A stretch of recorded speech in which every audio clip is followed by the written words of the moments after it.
What's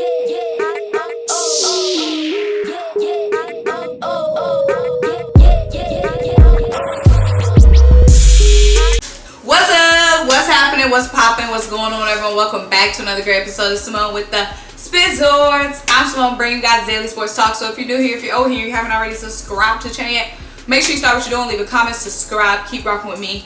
Also, make sure you check out the links down below. The first link is to buy me a coffee to help fuel this channel. The second link is to shop the official Simone with the Sports merch collection. Get you the classic tee or the wavy tee. And lastly, guys, before you do anything else, make sure you turn your notification bells on because the videos are coming like boom, boom, boom, boom, boom. And you don't want to miss a single video or a single live stream, especially now since the Eagles are finito until August. We're going to start doing back some more 76ers post-game reactions for big games like this one. Now, first of all, it was supposed to be a big game, and it was, but it would have been better if LeBron James played because we would have actually been able to see like what the Sixers are really looking like against. The Lakers were on a hot streak when LeBron was playing really good, but LeBron, he was a game time scratch for knee soreness or something. But the Lakers are on a back-to-back, so I don't know if he was resting or what. But guys, needless to say, the Sixers still shut down the LeBron-less Lakers as they should have. So they held the Lakers to less than 90 points, which is big to me. Like any NBA game, like that's less than when the team scores less than 90 points, I'm looking extra hard because that's defense. You know what I'm saying? Really good defense. So the Sixers right now are number 6 in the East. We got a 105-87 win over the Lakers. The Lakers team that's desperate right now to stack up some wins. You know what I'm saying? So now the Sixers are 13-3 in our last 16 games. So I like that. We're in a great position right now. Like I said, we're going to get into the numbers in the box score. Everybody played really well tonight, in my opinion. I don't really have any complaints. Tobias Harris was good. He had a couple of catch and shoot, pop and shot threes. He played really solid defense, I feel like, in my opinion. Embiid was Embiid. He was shy of 30 points tonight. He only had, I think we're going to get in the box score, 26 or 27 points. And he did say in the post game that he didn't like that. Like, Embiid was still amazing tonight, but if he's not going off for 40 points, in his mind, he didn't have a good night. I love the mindset, big fella, you know what I'm saying? That's the kind of like postseason. I'm not in this just to win a game. I'm in the game to dominate. We're in this thing to really go all the way and win a championship. So I like the mentality. Embiid had the same mentality last season, and that mentality got us the number 1 seed in the East. And the Sixers right now, I believe, are only 2 or 3 games out of the number 1 seed because obviously the Nets have fallen off a lot of bit with Kevin Durant out. So the Sixers can keep racking up some wins. Also, Zach LaVine has been hurt for the Bulls as well. So now is the time to capitalize and really climb the ranks in the East. But y'all, let's get into the box score. So like I said, great defense tonight from the Sixers, but it was a great offensive showing in my opinion as well. Like I said, Tobias Harris shot 60% from 3 tonight, guys. He was 3 of 5 from 3, and like I said, I saw him in a lot of situations not hesitate to shoot the 3, caught the 3, boom, knocked it down, bang. The Tobias Harris of last season, bang, that bang Harris we know and love. He had 23 points tonight. He did have 3 turnovers, but he had 2 steals and 4 assists, and he had 5 rebounds, all on the defensive end. Now, Joel Embiid had 26 points. He had 7 assists, a steal, 2 blocks, 9 rebounds. Okay, Joel Embiid was a little bit off tonight from the free throw line, but I'm not being nitpicky, just reading the box score. It ain't gonna be every night for Joel Embiid. I just heard the commentators were saying about him being off from the free throw line, but dude was laying his life on the line. You know what I'm saying? Sometimes we get to the line, you trying to catch your breath. You know what I'm saying? And it was a blowout, so I ain't even mad. Catch your breath at the free throw line, Joel. Catch your breath at the free throw line. When we playing like that, you can catch your breath at the free throw line. He was 0 from 5 from 3, but like I said, this was a dominant win all around.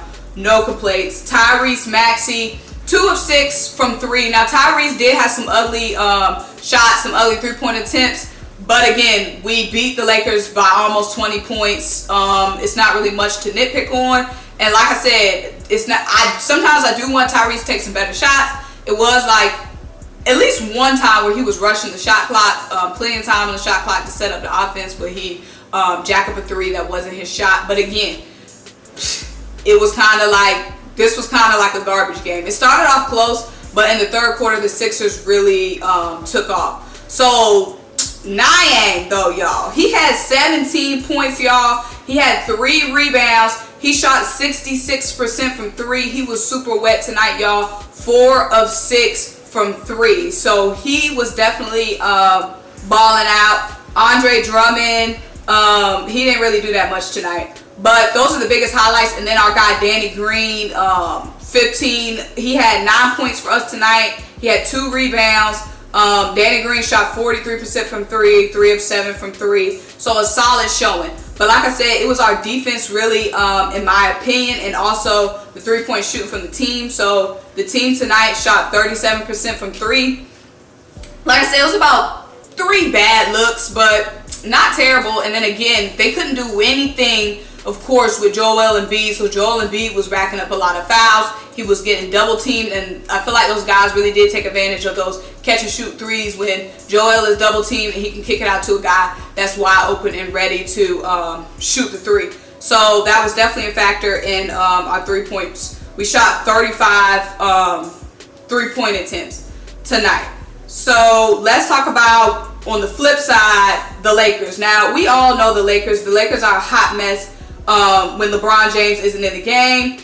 Not really getting enough from Anthony Davis or really any of their role players. Horton Tucker was a negative 23 tonight, y'all. He was stinking that John up tonight. Horton Tucker he had 1 clear air ball and a lot of other bad shots. I mean, okay, but Anthony Davis did Anthony Davis. 31 points. He did have 3 turnovers, but he had 4 blocks. He did get a block on Embiid. He had 2 steals. He had an assist. He had 12 rebounds in total. And he shot 66% from the field. Now, Russell Westbrook was another big thorn. Horton Tucker's terrible shots and Russell Westbrook 6 turnovers. Russell Westbrook had tonight. He was a negative 11. When your starting point guard is in the negatives, that's a scary sight. You know what I'm saying? You know what I'm saying? So he was a negative 11. He shot 66% from 3. He only attempted 3 threes. But those 6 turnovers really killed him tonight.